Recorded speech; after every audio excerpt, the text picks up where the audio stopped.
Azad Samaj party ने निकाली संविधान सम्मान यात्रा। लोगों में दिखा जबरदस्त उत्साह। कई पार्टियों में मच गया हड़कंप। बस्ती पहुंची संविधान सम्मान यात्रा। संविधान को बताया आम आदमी का सबसे बड़ा हथियार। नया मोर्चा खोलने को एएसपी तैयार।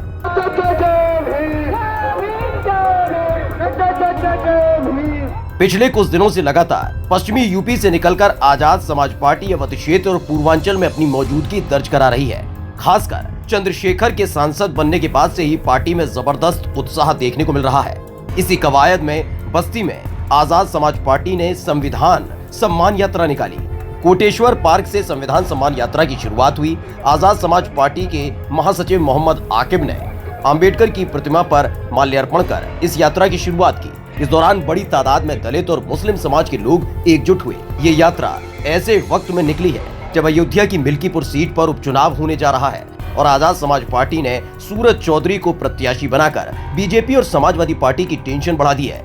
ऐसे में बस्ती में निकली संविधान सम्मान यात्रा में उमड़ी भीड़ ने परंपरागत राजनीति करने वालों की रातों की नींद उड़ा दी। इस संविधान सम्मान यात्रा के दौरान आजाद समाज पार्टी के महासचिव मोहम्मद आकिब ने बीजेपी पर जोरदार हमला बोला। संविधान, इस देश का संविधान से हमें मान मिला है, सम्मान मिला, स्वाभिमान मिला और संविधान हमारा अभिमान है। इसी संविधान के कारण ही हम लोग आज इस देश में हमारे अधिकार और जो भी हमारी स्वतंत्रता है इसी संविधान कारण है और इसी संविधान कारण ही हम अपने अधिकारों की लड़ाई के लिए जो सत्ता के शीर्ष के पद पे भी बैठा व्यक्ति है उससे हम सवाल कर सकते हैं। तो इसलिए संविधान सम्मान यात्रा दी और इस यात्रा के माध्यम से हम लोगों ने संदेश देने की जो है कोशिश की कि हमारे दलित, पिछड़े और मुसलमान आजाद समाज पार्टी काशीराम के बैनर तले एकत्रित हो चुके हैं और एकजुट होकर बाबा साहब और माननीय काशीराम साहब के मिशन को आगे बढ़ाने का।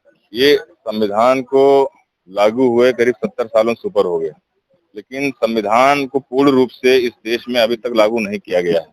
जो संविधान में धाराएं, जो आर्टिकल हैं, जो उसमें अधिकार दिए गए हैं दलितों के लिए, पिछड़ों के लिए, अति पिछड़ों के लिए, मुसलमानों के लिए, आदिवासी भाइयों के लिए, लेकिन उससे पूर्ण रूप से अभी तक निचले स्तर तक लागू नहीं किया है। आप अगर ये पढ़ेंगे कि संविधान की जो प्रस्तावना है आप उसी को खाली देखेंगे, जो उद्देशिका है उसी उद्देशिकों का भी अभी इस देश में पूरे से सही से पूर्ण पालन नहीं हुआ है।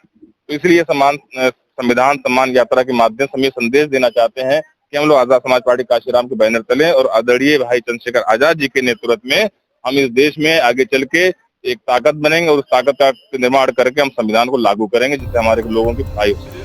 मोहम्मद आकिब ने बीजेपी को संविधान विरोधी बताते हुए संविधान में छेड़छाड़ करने का आरोप लगाया और इस यात्रा को इस दौर की जरूरत बताते हुए दलित, पिछड़ों और मुसलमानों की लड़ाई का पहला पड़ाव बताया। दलित, पिछड़े, मुसलमानों, आदिवासी भाइयों के जो सामाजिक न्याय और आर्थिक मुक्ति आंदोलन के लिए किया है, तो इस सामाजिक न्याय और आर्थिक मुक्ति आंदोलन को प्राप्त करने के लिए हम सत्ता के केंद्र बिंदु पर आना चाहते हैं, क्योंकि हमें जो भी सरकारें आज तक जिस देश में रही उन्होंने हम लोग के बारे में नहीं सोचा। तो हम लोग उस केंद्र बिंदु में आके अपने लोगों की भलाई करना चाहते हैं।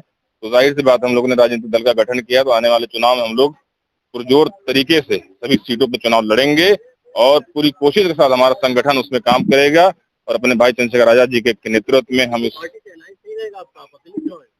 देखिए हमने राजनीतिक दल का गठन इसीलिए किया है ताकि हम जो है अपने दम पे उस जगह पे पहुंच सकें।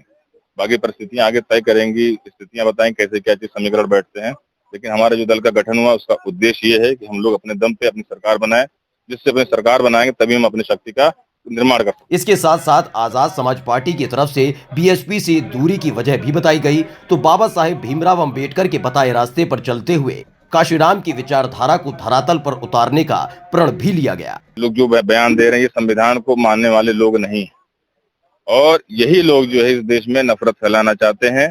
और यही मैं तो माननीय सुप्रीम कोर्ट से निवेदन करूंगा कि वो स्वतः संज्ञान लेते हुए जो भी ऐसा बयान दे रहे हैं उस पे न्यायिक मुकदमा चलाया जाए और कड़ी जो है प्रतिक्रिया दी जाए और कड़ा दंड दिया जाए, क्योंकि ये लोग संविधान विरोधी हैं। और ये जो इनका बयान है इससे ये भी साबित होता है कि ये लोग जो इस देश में के आजादी में दलित, पिछड़े, मुसलमान जितने भी बहुजन महानायकों ने योगदान दिया या स्वतंत्रता संग्रामियों ने इसमें योगदान दिया, ये उन लोगों का अपमान है। तो ये लोग इन लोगों को अपमानित करने कारण काम ना करें।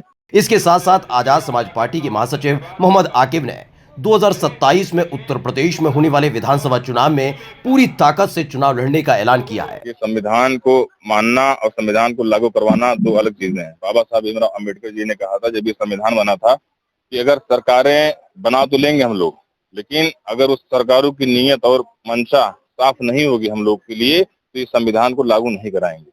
इसी दिशा में हम लोगों ने अपने राजनीतिक दल का गठन किया। अभी तक हमारे बहुजन समाज के पास विकल्प नहीं था, तो हम लोगों ने विकल्प बनाया कि आजाद समाज पार्टी काशीराम के जरिए अपने लोगों को संविधान में दिए गए अधिकारों को हक और अधिकार दिला सकते। बहुत से बहुजन महानायकों ने, महापुरुषों ने, व्यक्तियों ने कार्य किया है। मैं बहुत दूर नहीं जाऊंगा, बाबा साहब भीमराव अम्बेडकर जी से शुरुआत करूंगा।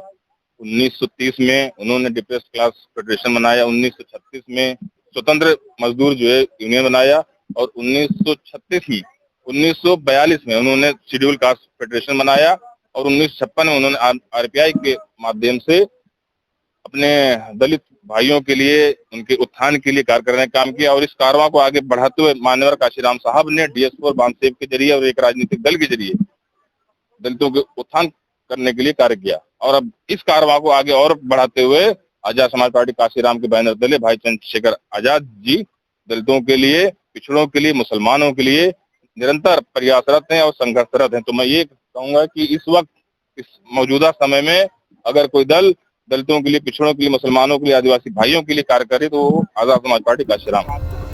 फिलहाल आजाद समाज पार्टी की मौजूदगी ने वाकई अवध क्षेत्र का समीकरण बदल दिया है, जिनकी पहली अग्नि परीक्षा अयोध्या की मिल्कीपुर सीट है, जहां 5 फरवरी को वोटिंग होगी। स्पेशल डेस्क, स्काई न्यूज, नया भारत।